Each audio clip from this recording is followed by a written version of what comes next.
And what I think is very important for IGS to continue is to provide the customer with predictability.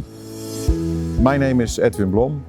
I have a background in oil and gas, both in hands-on maintenance and operations, as well as executive roles across the globe.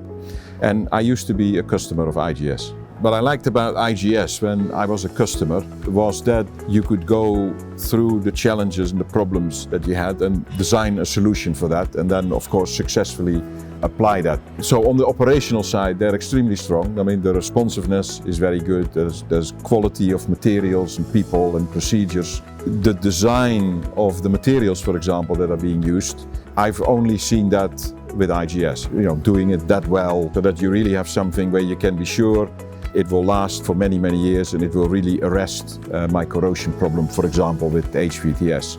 So that's the kind of visible things. And then the less visible thing is that there is really transparency and a trust. So IGS are not reluctant to kind of bring challenges to the table of the customer, and that makes the customer more comfortable.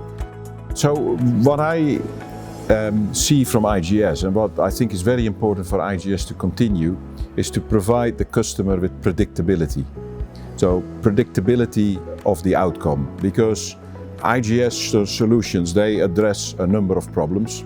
And for example, for asset integrity, you want to be absolutely 100% certain as a customer that, for example, with HVTS, that the corrosion processes, that they are mitigated and that it does give you the safe extension of asset life that you require for your facility.